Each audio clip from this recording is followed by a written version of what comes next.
Here is the values that I implemented in my team. There are no problems, only possibilities. And that was because I wanted them to be creative, optimistic, and solution orientated. And again, of course, when you expect something, you also have to support it.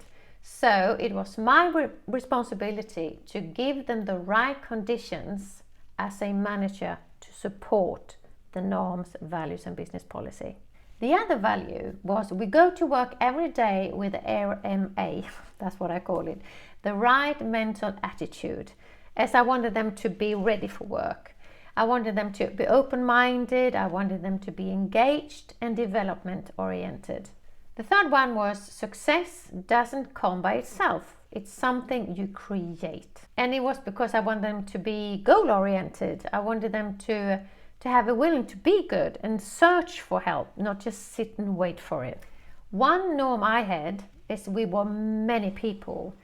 And I was the sales director at that point, and I had some sales manager underneath, and then they have some sales reps working for them. So it was very important for me that the sales rep went to their boss, or if somebody had a problem with somebody, they would go straight to that person and try to solve it first. So this was always going the right way, not behind any's back. No bullshit, no shit talk. I don't know how you say this. You probably had a better word. But you go to whom it may concern. And honesty and never over any head. So if some sales rep try to skip their sales manager and go directly to me, I will straight go and say to the sales rep, this is nothing you should take with me. You go to your sales manager, and if you can't solve it together, then you can come to me, both of you. Because I wanted to give my sales manager that confidence and respect over for his own sales rep. It was very important to me.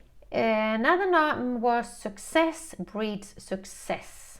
Enjoy other success. Search for information. Be a team player. Be active. Share. No envy.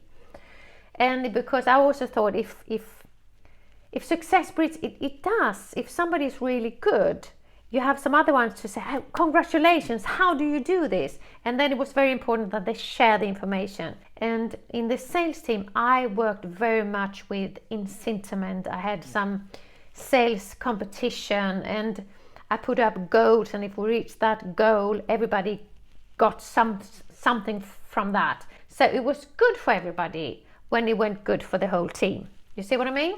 And another norm was changes are good, because I knew suddenly something would happen, that we have to change something. We had to, the price has to be high or something, something's going to happen. And I wanted them to be prepared for that and think, well, it's always good with the change. So it could be new perspective, flexibility and openness for changes.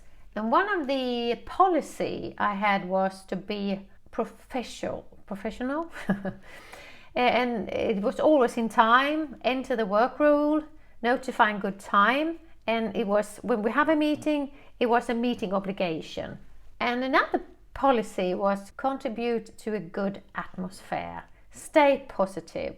Think about how you express yourself and always do your best. Don't give up. Give it the time needed. And then I have some dress code and stuff. And of course, that should be what you like. But for me, I wanted to, like, the clothes make the seller. This is just me. A business casual, that's what we had in our team, for example. And then we had jeans with a blazer, trouser with a tennis shirt or something. So you're always dressed up properly for the job. And then I have keep your office place in order, be in time, be one step ahead, notifies absence in good time, decide time offers, etc., etc. And then as my team, which I'm referring to now, was a sales division where we were selling a lot on the phone. Small orders, I think the average order was 1,995, and so they have to sell a lot, and was a lot of picking up the phone, a cold call. So for me, I wanted to implement a role model, and it was so it was not giving up. And I refer to Thomas Edison. And you can see that in the workbook as well. And then you can find your own role model, if you like, for your own team. But this was something we talked about, like Tom Edison understood the importance of writing down his ideas.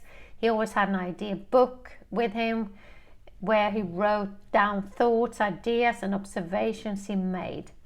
Writing down his ideas was a tip he picked up from Leonardo da Vinci, who after all produced large amounts of sketches, notes, and notes, often written mirror face backwards.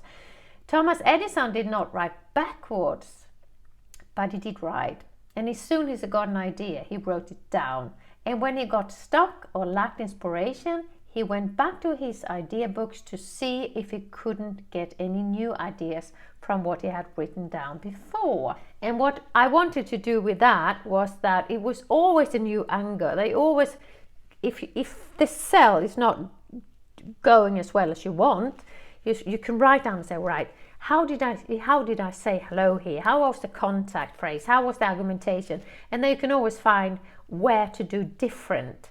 So you never give up. You always try something new. That was the whole point. And there was like the slogan, everyone has a choice, what's yours? Well, you can you have that, and you can make it to your own, and do everything that support your ideal, your goal, your team.